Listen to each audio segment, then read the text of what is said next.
This is Exercise 101, which is exploring the physical and psychological benefits of physical activity. So I'm the Director of Sports Performance here on campus.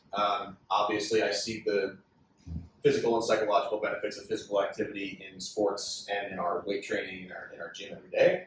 But obviously, this is going to be not so much centered around just lifting weights, more so just sort of the definition of exercise and what it's going to do for you.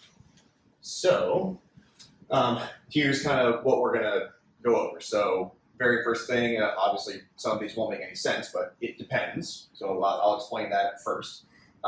Exercise is a spectrum, popular methods of exercise, physical benefits and psychological benefits of those methods. What counts as exercise? How do I choose what's right for me? And then questions at the end if we want to talk about popular things that we've heard or things that we've seen on social media or anything like that that we might want answered, some questions that we might want answered. So it depends. The reason I put it so huge is because with anything related to wellness in general, whether it's your nutrition or your physical activity or even your trying to think of the right word, your immune system or like anything that can even remotely relate to you as a healthy individual, the answer is almost context dependent. So it always depends. Every single exercise is good and bad for somebody. It just depends on that person. So deadlifts, great for some people, awful for people that have lower back issues. Or I shouldn't even say that. It's people might be at risk if they have a lower back issue. Marathon running, awful for me because I hate it and because my knees would explode. Great for Robbie because this is literally his sport. So it depends. If you're ever, and that's kind of what this is meant to help give you some tools to decide, okay, well, it depends, what are the things it depends on, and then how do I make decisions based on those things, how they relate to me. So exercise is a spectrum. It's not binary. It's not you're exercising or you're not. It's, okay, there's a whole level of intensity, there's a whole level of a degree of difficulty and a million other things that go into all the things that might fall on the spectrum. So anything from a 1 is walking the dog every morning, like any voluntary activity whatsoever is, I won't say exercise, but any voluntary activity that walking out the door or just walking to the bathroom or just walking in general is going to provide you with benefits that you wouldn't have otherwise gotten had you chosen not to do that. So I can voluntarily live 6 days a week, do 6 days of cardio and never take a day off, or I can voluntarily walk the dog every morning, and anything else in between those two things, all of those still count as exercise. So what I don't, the reason I have this in here is because I don't want people thinking that, oh, well, I have to do this because otherwise it doesn't count. Or I have to do this because this is the best exercise. Or if I'm not doing this, then I'm really not getting the benefit. Like chances are, the only argument one could make is this going to give me quicker and more significant results than that? Maybe. But is that any, quote unquote worse than this? Not necessarily. If you're coming back from an injury or you're excessively overweight and really the only thing that you can kind of manage to do is, take a 15-minute walk, that might be a 10 for you. So it as I just said, it depends. Popular methods of exercise, obviously the first one I'm going to list is resistance training because that's what I do. Now I say resistance training and not weight training because resistance can come from a whole lot of things other than just weights. So you have dumbbells, barbells, kettlebells, cables and machines. All of that is pretty straightforward in terms of I am trying to move this heavy object in a direction it doesn't want to go. But you can still provide yourself resistance with resistance bands, your body weight. Out of all those things, I put what else simply because I was curious if anybody has any other ideas of methods that you can use to train oneself with resistance. Anything that I missed? Water. Sure. Yeah. So I know there's like pool-based, like pool-specific dumbbells, or it's just like, you know, looks like a water wing, but it has like restricted. Yeah, very good. So that any form of resistance. So body weight, you might think to yourself, okay, that's, you know, 10 bodyweight squats might be difficult for me now, but it's not difficult for me in a month. Well, you don't even need to use any more resistance if you're trying to get better at a bodyweight squat. You can add a tempo, or you can add a pause, or you can make it single leg instead of one leg, right? Instead of two legs. So a number of different things that you can do. So just don't pigeonhole yourself into thinking resistance training automatically means I have to get under a bar and, you know, like jam myself under a bar and lift as heavy as I can. Benefits of resistance training, physical benefits. I've kind of listed it from more obvious to less obvious, not necessarily more beneficial to less beneficial. Again, for some people, you know, an increase in lean body mass, building muscle, and a decrease in subcutaneous fat, which is what you call body fat. For some people, that might be the ultimate goal. That's the most important thing. For others, you know, decrease your resting blood pressure might be way more important than building any muscle. So it's just, like I said, more obvious, less obvious. So increasing your lean body mass, pretty self-explanatory there. Subcutaneous fat, as I mentioned, is what people typically refer to as body fat.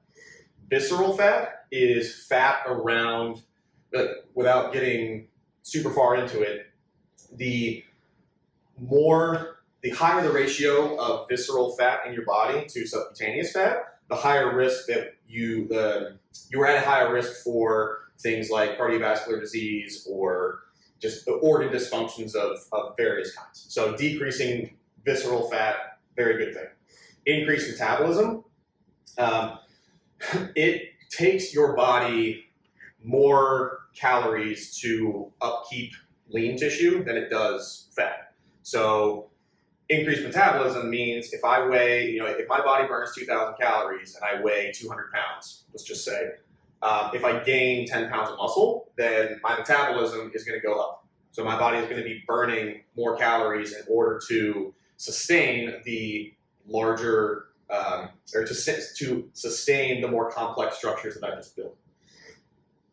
Increased bone mineral density. So if we're loading, whether it's a bar on our back or dumbbells in our hands or anything else, or even just, you know, with body weight, just the tendon pulling against the bone, we're increasing the mineral density, which just means you're making your bones stronger. Decreasing bad cholesterol, increasing good cholesterol. So just generally speaking, these three: decreased resting blood pressure, just increasing the health of our heart, increasing our, I'll say, cardiovascular health. You can train cardiovascularly, which we'll get into, and that will have a much larger effect on these. But your heart still pumps a crazy amount of blood whenever you're trying to push something as hard as you can, or, you know, you're doing, you know, a set of 8 reps of pull-ups or whatever it is. So you will still experience, you know, your heart will still get healthier if you're resistance training. It just might not get as healthy or as healthy as quickly as strictly just training cardiovascularly. Reduce adrenaline and cortisol release. Adrenaline and cortisol is, they're not completely useless. They're not completely bad. Like, those are the things that your body uses in its fight or flight response. You know, adrenaline is quite necessary in a large number of contexts, but especially chronically, the more cortisol in your body, the more adrenaline in your body, the less healthy you're going to be, the more stress you're going to. The cortisol is literally a stress hormone. So reducing the amount of adrenaline and cortisol that is released over time, obviously going to be beneficial for us. Increased endorphin release. So if adrenaline and cortisol are the stress ones, then the fun ones and the good ones are dopamine, serotonin, you know, good ones like that. So increased endorphin release simply means that quite frankly, you're just going to be in a better mood. There will be a higher likelihood, you will increase the likelihood that you will be happy more for longer periods of time than not. And then improved sexual well-being.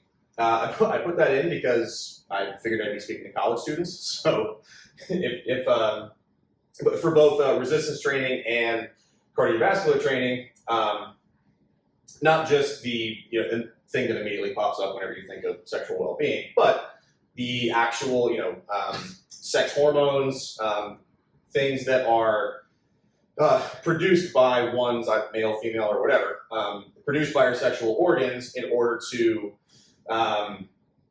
facilitate healthy operations of your body. So testosterone, estrogen, like those things are needed for a number of different, those hormones are needed for a number of different things in your body. So the better that you can, or the healthier that you can be in that department, the higher the likelihood is that you're going to improve yourself elsewhere. Psychological benefits, a lot of these kind of have to do with the physical ones. So improved mood is a result of the increased endorphin release and reduced adrenaline and cortisol release. Improved self-esteem and improved body image would be a result of increasing or lean body mass, decreasing subcutaneous fat. Visceral fat you can't see. So subcutaneous fat is if somebody's talking about you're fat or I want to lose fat, that's strictly what they're talking about. So improving your body image and improving one's confidence. Actually, I'll separate these. Body image and self-esteem go along with the sort of aesthetic changes that you'll see. Now, I'll take a minute and say that should you base your entire self-esteem and body image off of how much muscle you have or how much subcutaneous fat you don't have? No. So you should love your body and be happy with your body enough that you want to improve it, but you should not look in the mirror and think to yourself, if only I looked a certain way, then I would be worthy of loving my body. So you should love your body no matter what you look like. But that's kind of the way I like to phrase it, is love your body so much that you want to make it healthier, that you want to improve it. So improve confidence and independence. Instead of using confidence with self-esteem and body image, because that does kind of coincide, what I mean is, and just because, it's mostly female in here, quite frankly, like I'll give you an example. Independence and confidence is confidence in oneself to be physically capable and physically competent. So my girlfriend Courtney has 5 gallons. She only drinks filtered water, and she buys a 5-gallon thing that you see in offices, and so she'll fill them up at Publix, come home, and she has to take them up 3 flights of stairs, and then she has to pick it up and put it on top of the dispenser. And I used to have to do that for her. And then she started going to the gym, and X number of months later, she's like, the first time that she was like, no, I'll get it myself. She didn't even notice that she did that. And then I was like, you just carried all that up the stairs, right? And she was like over the moon because she realized like, I didn't have to ask for help. I don't need this person, or I don't need somebody to do something for me. So I think that is probably, especially for women, I think that's a particularly overlooked aspect of resistance training, that you're just that much more confident and independent in a number of different physical tasks over the course of your life. Decreased symptoms associated with depression, again, that comes from all the good hormones and things like that. And then pride in physical accomplishments. I mean, just it feels good to, I ran an 8-minute mile, and then a month later I ran a 7-minute mile. It feels good. I benched 135, now I bench 185. It's nice to see numbers go up or in the weight room, or numbers go down on the scale, or anything in between. So cardiovascular training methods. But what I mean by cardiovascular training is not like when I say what else, I'm sure hiking, rock climbing. There's a whole lot of things that aren't resistance training, but aren't quite cardiovascular. And what I mean by cardiovascular is something that is going to make you breathe pretty darn heavy. So that's kind of why I limited it to biking, treadmill, elliptical, swimming. So in that regard, and with that definition in mind, what else am I forgetting? I'm sure I am. Burpees. I hate burpees. Me too. Yeah, sure. I mean, just vigor, body weight circuit. Yeah. Dance aerobics? Sure. In that same regard, I think I just know it's popular. What am I thinking of? What's when? Zumba? Zumba? No, it's when people are dangling from not ropes, but like do you know what I'm talking about? Yeah. Calisthenics? Not calisthenics, Yeah. but I know what you're talking about. I don't know the name. and that's not helpful at all to anybody else. But like it's Like Circus du Soleil aerobics. that type of stuff. I know there's even like pole fitness now. So all that stuff is going to get you breathing heavy. Benefits of that. So the benefits, especially, well, actually pretty much all of them, physical and psychological, are essentially the same. It's just that with cardiovascular training, the more obvious and the more significant ones are going to be increasing or improving the health of your heart. The only one that I put differently is decreasing your resting heart rate. So if your heart gets stronger, it doesn't have to beat quite as often to circulate blood through your entire body, so your resting heart rate goes down. Same thing, same number of physical benefits, but just largely, maybe not largely, but just more significantly healthy for your heart as opposed to changes in the amount of lean tissue you have. So you can certainly lose subcutaneous fat, and you can still certainly improve the aesthetic look of your body with cardiovascular training, but you'd be hard pressed to build a whole lot of muscle with just cardio and no resistance training. Psychological benefits, essentially the same. There's not really anything.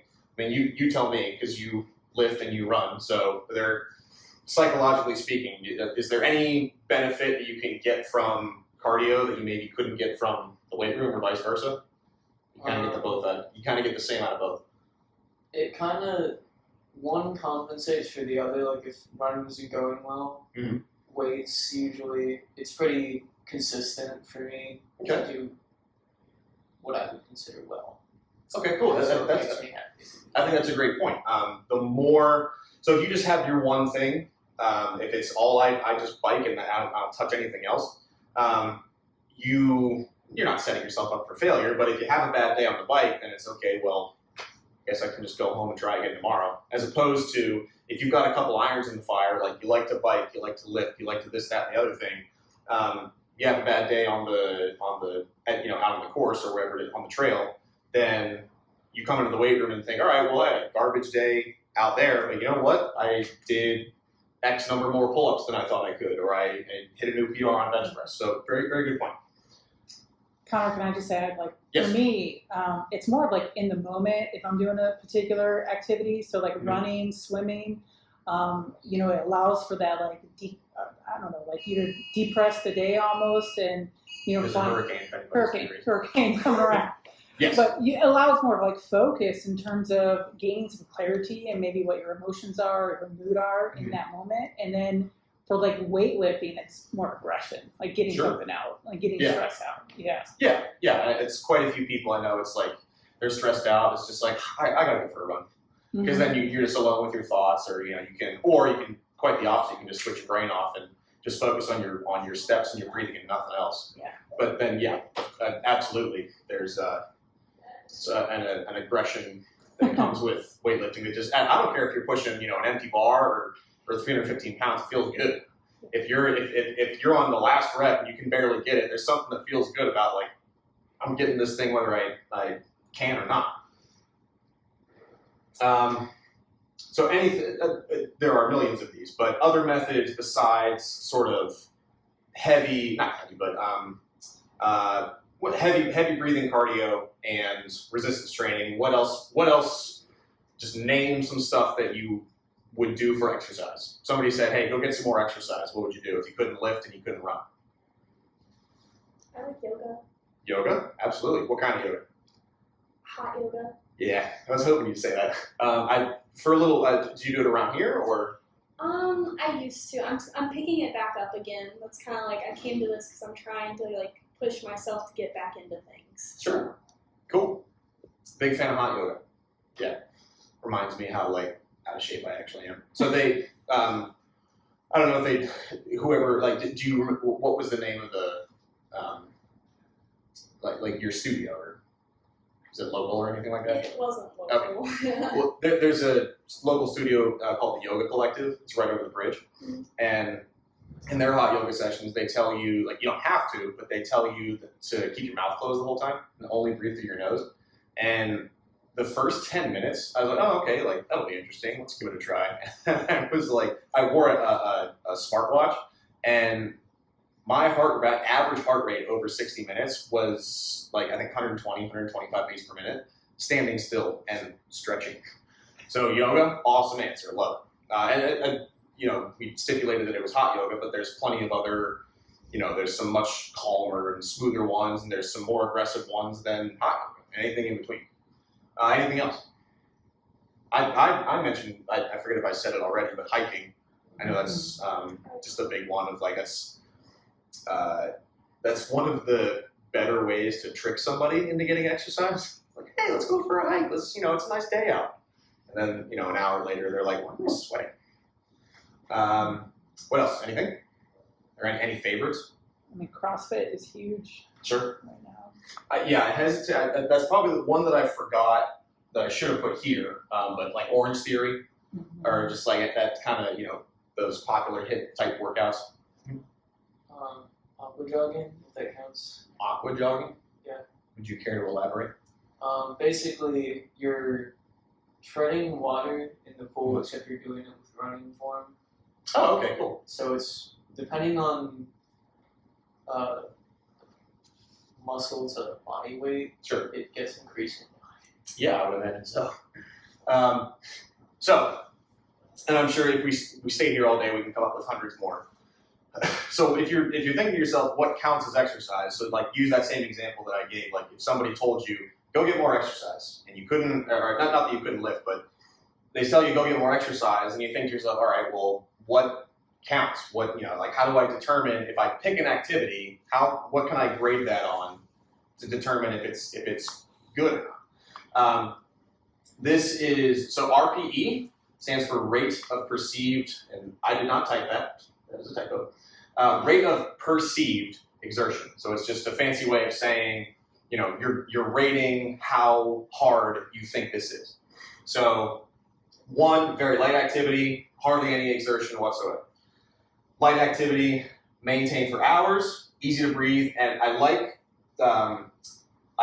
these ones right here, these 4, because it uses kind of the same criteria, and it uses conversation. So light activity, easy to breathe, carry a conversation. Moderate activity can hold a short conversation. Still somewhat comfortable, but noticeably more challenging. Vigorous activity, shorter breath, can maybe speak a sentence. So if somebody says, you know, asks you, hey, how are you doing? You're probably only answering in a word or 2. You're not down here, might be like, yeah, the first 10 minutes was okay, but, you know, I'm feeling pretty good. Here, it's like, I'm good. Very hard activity, you're not talking. You are not focused at all, and if someone's talking to you, you're ignoring them. And then max effort is, obviously, it feels almost impossible to keep going. So this is RPE is a very universal scale. It's used in weight rooms, it's used in rehab setting, it's used in a bunch of other settings having to do with physical fitness. So it's very easily Googleable.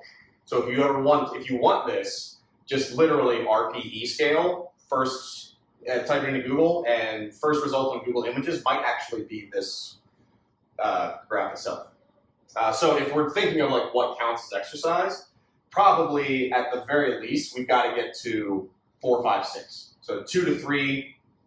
And that's not to say that if all you can do is this, if it's an injury, or if it's just quite frankly we've been out of it, or we've never tried it before, or we've been out of it for so long that we've gained a lot of weight, or just are not confident in ourselves, then it might be very appropriate to do something that it feels like you can maintain for hours, because you can walk your dog till you keel over. So if we're looking for like, hey, I want to get fit, I want some reels, something that's gonna, challenge me, probably 4 and up. But that does not discount 2 and 3 if that's all that you can really muster or manage at that time. So how do I choose what's right for me? There are 4 questions that you should ask yourself. I have listed these sort of in terms of importance because some of these it's perfectly fine if you don't ask yourself it at all. There's others that I think are pretty darn important. So for the first one, is it sustainable? Sustainable meaning, is it something that you can do for a while? Not the actual bout itself of like, can I do this for an hour? But it's, can I do this for a year? Or can I do this, for a significant period of time? So how do you find out if it's sustainable? Is it psychologically sustainable? Just quite frankly, is it fun? You actually enjoy doing the thing? Now, I've been lifting weights for 20 years. I have not enjoyed every single day, but I get enough out of it that I still enjoy it. So you don't have to, like, when you're using that scale of, okay, is this fun for me? Think of the activity as a whole, not how does it make me feel in an acute bout of doing that thing. Is it physically sustainable? So is it appropriately taxing? If we're going back to this, does it fit in, whatever number you choose, think to yourself, okay, well, can I do a 5 for that long? Can I do a 9 for that long? So is it, just ask yourself, how prepared am I to undertake whatever it is that I'm doing? Logistically, so does your schedule consistently allow for it? And financially, does it take a gym membership? Is there equipment? Things like that. The first two are the most important. Do you enjoy doing it, and is it something that your body can handle? Can you scale the difficulty over time? So if for weightlifting, that's an easy one. Add more weight, or add more reps, or add more sets. For running, I'm sure you can add more volume, add more mileage, increase the pace, do a number of different things. So one way or another, can you scale the difficulty? Yes? Oh, she was just saying hills. She's a Yeah. cyclist. Yeah. Is it, so probably the only one that I would say is absolutely necessary is it sustainable? These other three would help a lot. So scaling the difficulty over time is just going to help you won't get bored of it. You'll start, once your body acclimates itself to, okay, this is no longer what might have been a 7 on the RPE scale, might now be a 4 because you've been doing it for 2 months. You need a way that you can turn that 4 back into a 7. So scaling for difficulty is pretty important too. Is it trackable? So is it something that you can quantify? Okay, I did X amount of Y in this amount of time. Now, next time I do it, can I change some variable about that? Can I do the same amount quicker? Can I do more? Whatever it is. The more that you can quantify it, the more that you can then compare your progress over the course of days, weeks, months, whatever it is. And then does it help you achieve a goal? It does not need to help you achieve a goal. That's perfectly fine if it doesn't. But it is, again, it goes back to psychologically sustainable. I think working towards a goal is a very good way to keep yourself honest of undertaking some sort of exercise program. So aesthetic goals, looking a certain way, which we've talked about. Physical goals, physical meaning achieving a certain thing or getting better at a certain thing. So that kind of goes back to the confidence and what word I use? Confidence and independence.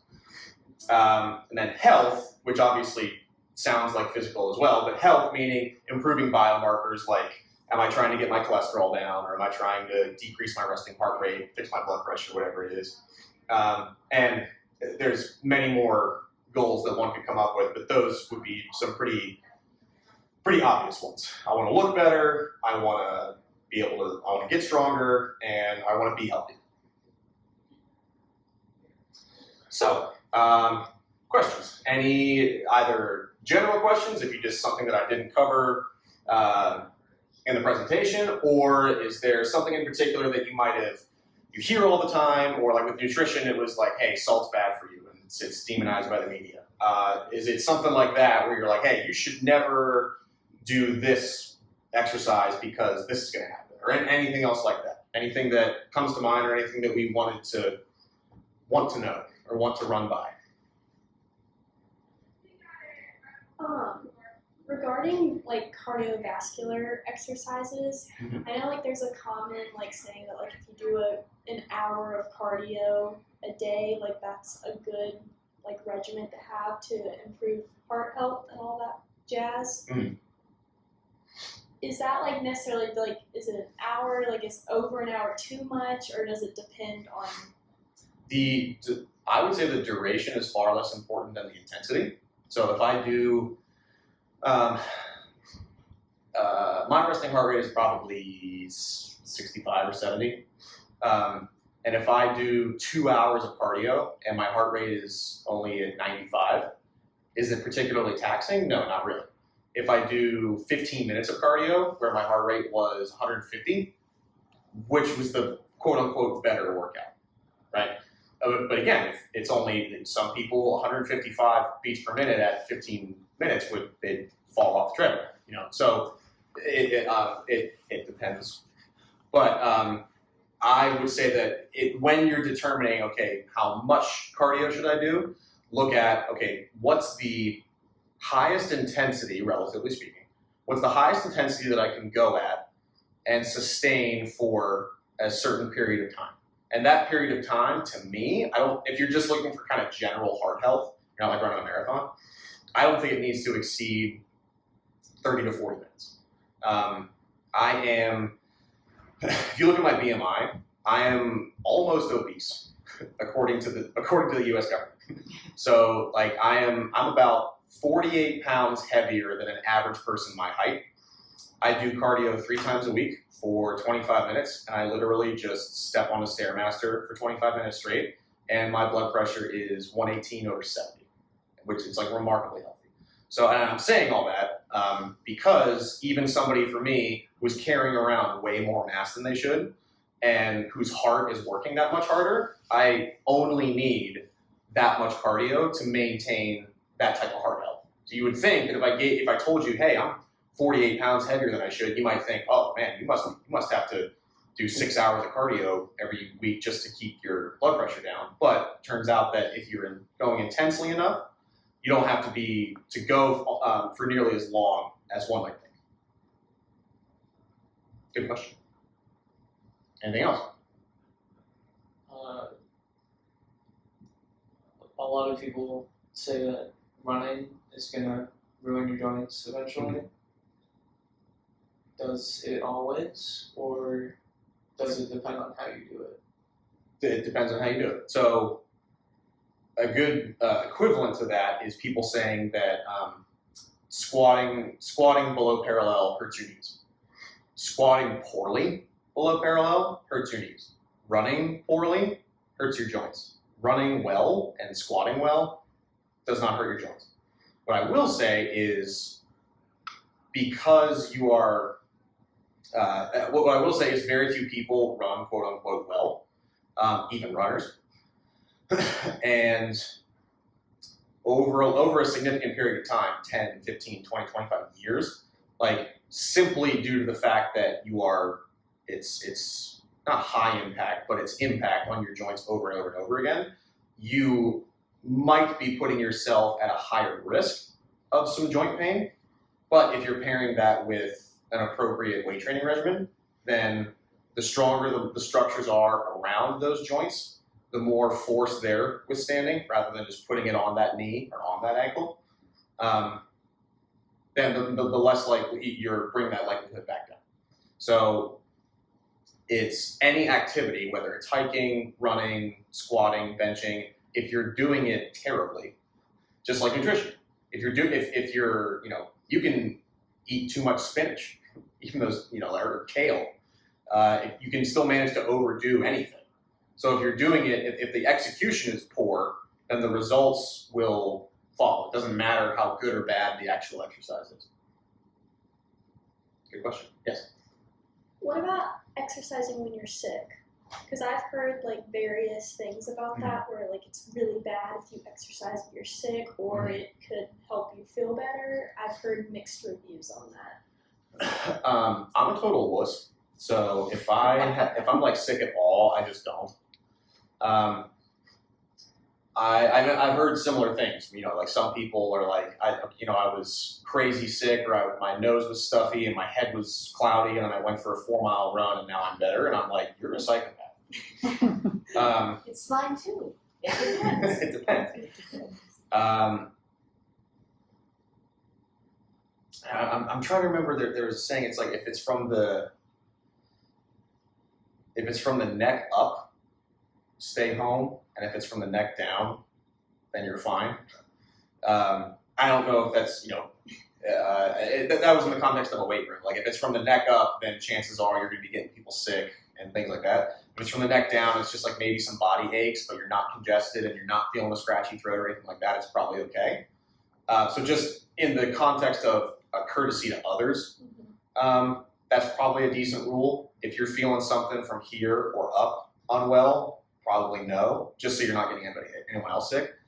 In terms of, okay, I'll stay in my house and just do high knees for 45 minutes so I won't get anybody else sick, I think it does end up being just a personal preference. A certain degree of intensity when you're exercising, regardless of the activity, is going to, for lack of a better term, shock your body. So because your immune system is already somewhat, not compromised, but because it's already working harder than it usually is, giving your body any more stress I would think, might not be the best idea. But again, I'm a wuss. So if there is a psychological component, if just for whatever reason you're like, I am thoroughly convinced that a run is going to make me feel better, probably will. And if I'm thoroughly convinced that if I lift weights when I have a stuffy nose, that I'll die, probably going to happen. So it's up to the individual, I would say. Anything else? Sorry to hold everyone up, but Sure. For the longest time, like before college, I was very intense in training and my sports that I was in, travel ball, all of that jazz. And I guess I really had a burnout. And ever since I've come to college with like scheduling and stuff, I haven't been able to, but also haven't really worked up like wanting to get back to, I guess, like running and stuff that's like genuinely good for you just to do, not necessarily go to that intensity, but to at least have a healthy lifestyle. And so my question is like, I guess, how do you make exercise more enjoyable again, I guess, after, having a burnout like that? Yeah. Let's do this. Does anybody else have any other questions? No pressure. Okay. Let's because that answer is going to be kind of long, and B, I got nothing else to do, so if you want to just chit chat for a while, we can. But let's just, in the interest of everybody else's time, let's just call it there. Yep. Let me ask one. Sports performance, at one point in time, we were talking about how you all might be able to offer personal training for students. Is that something that sports performance is in a position to do at this time or this year? Do you want to talk about that a little bit? For sure. For the general student body, all they have to do is just send us an email or shoot us a text. Our contact information, so we have an Instagram. It's at Flagler Sports Performance. They can DM us on there. My cell phone number is 412-580-6271. They can shoot me a text and just introduce themselves if they want to learn more. We do offer both individual sessions, like one-on-one training, and group training. So the one-on-one training is going to be obviously the highest price point. And if we're working with college students, chances are not many people are going to want to pay that. So we have other options of, hey, we'll charge you the same, like it's the same price as the individual, but if 3 of you want to come in and just split it amongst yourselves, then we're fine with that too. And I have some more specific information, like in a flyer that we send out every semester. And I'd be happy to shoot that over to you so that you just have it on file. Or if anybody wants, like, hey, to text me or email me and say, hey, can you send me that flyer? I can just forward it to them. Perfect. Thank you. Cool.